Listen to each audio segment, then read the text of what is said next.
నిమిషప్రియ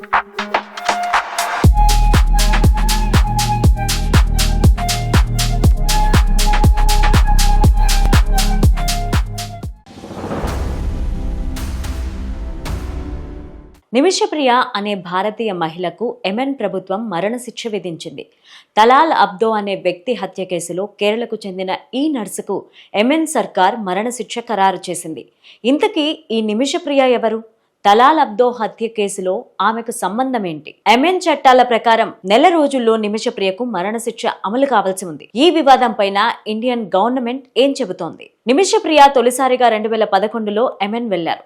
అక్కడ ఆమె నర్సుగా పనిచేస్తున్నారు. అయితే ఆర్థిక ఇబ్బందుల కారణంగా 2014లో ఆమె భర్త, కూతురు ఇండియాకు తిరిగి రావాల్సి వచ్చింది. ఆ తర్వాత అనుకోకుండా యెమెన్లో సివిల్ వార్ కారణంగా మళ్లీ వారు కలుసుకునే అవకాశం రాలేదు. దాంతో ప్రియా అక్కడే ఓ క్లినిక్ ఓపెన్ చేశారు. అందుకోసం యెమెన్ కు చెందిన తలాల్ అబ్దో క్లినిక్ లో భాగస్వామిగా తీసుకున్నారు. యెమెన్ దేశ చట్టాల ప్రకారం అక్కడ విదేశీయులు వచ్చి మెడికల్ ఫెసిలిటీస్ రన్ చేయాలంటే అందులో స్థానికుల భాగస్వామ్యం ఉండి తీరాల్సిందే. అందుకే నిమిషప్రియ స్థానిక చట్టాలను గౌరవిస్తూ అతడితో కలిసి అక్కడ క్లినిక్ ని రన్ చేస్తూ వచ్చారు. చెప్పిన వివరాల ప్రకారం తాను కుటుంబానికి దూరంగా ఒంటరిగా ఉంటుండడం, తనకు బిజినెస్ పార్ట్నర్ గా తలాల్ అబ్దో అవసరం తప్పనిసరి అవడంతో ఆ పరిస్థితి ఆసరాగా తీసుకున్నారు. అప్పటి నుంచి తలాల్ అబ్దో వల్ల ఆమె జీవితం ఇబ్బందుల్లో పడింది. ఆమె డాక్యుమెంట్స్ తీసుకొని తాను ఆమెను పెళ్లి చేసుకున్నట్టుగా ఫేక్ డాక్యుమెంట్స్ సృష్టించారని, తనను భౌతికంగా మానసికంగా వేధించారని నిమిషప్రియ వాపోయారు. తలాల్ అబ్దో తనపైన బెదిరింపులకు పాల్పడ్డారని తెలిపారు. నిమిషప్రియ పాస్పోర్ట్ ను లాక్కోవడంతో పాటు క్లినిక్ నుంచి డబ్బులు డిమాండ్ చేశారు.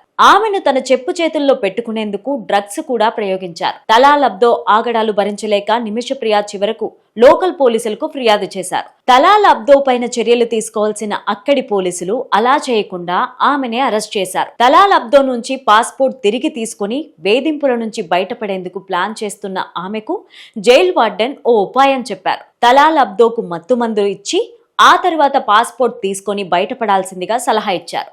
ఆ సలహా ప్రకారమే నిమిషప్రియ 2017లో జూలైలో తలాల్ అబ్దోకి మత్తుమందు ఇచ్చారు. అయితే అది కాస్త ఓవర్ డోస్ అవ్వడంతో ఆయన మృతి చెందారు. ఈ ఊహించని పరిణామంతో ఏం చేయాలో అర్థం కాక తనతో పాటు కలిసి పనిచేసే యెమెన్కే చెందిన హసన్ అనే వ్యక్తి సహాయంతో తలాల్ అబ్దో డెడ్ బాడీని నీళ్ల ట్యాంకులో పడేశారు. తలాల్ అబ్దో హత్య కేసులో స్థానిక పోలీసులు నిమిషప్రియను అరెస్ట్ చేసి కోర్టులో హాజరుపరిచారు. 2018లో యెమెన్ ట్రయల్ కోర్టు ఆమెకు మరణశిక్ష విధించింది. ఆ తర్వాత Talal Abdo murder case Yemen supreme court వరకు వెళ్ళింది. 2018లో ట్రయల్ కోర్టు ఇచ్చిన తీర్పును 2023లో సుప్రీంకోర్టు సమర్థించింది.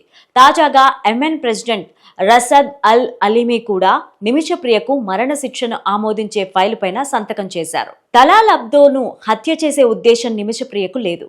కానీ మత్తుమందు ఓవర్ డోస్ అయిన కారణంగా తలాల్ అబ్దో చనిపోయారు. ఆ హత్య నేరం నిమిషప్రియ పైన పడింది.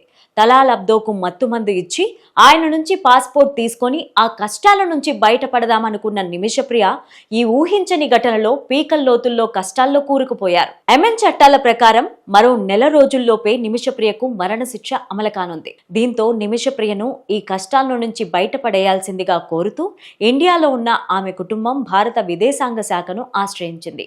ఈ విషయంలో తమ వంతు సహాయం చేస్తామని భారత విదేశాంగ శాఖ ప్రకటించింది. దీంతో యెమెన్లో నిమిషప్రియకు ఏం జరుగుతుందా అనే ఉత్కంఠ రెండు దేశాల వాసుల్లో నెలకొంది.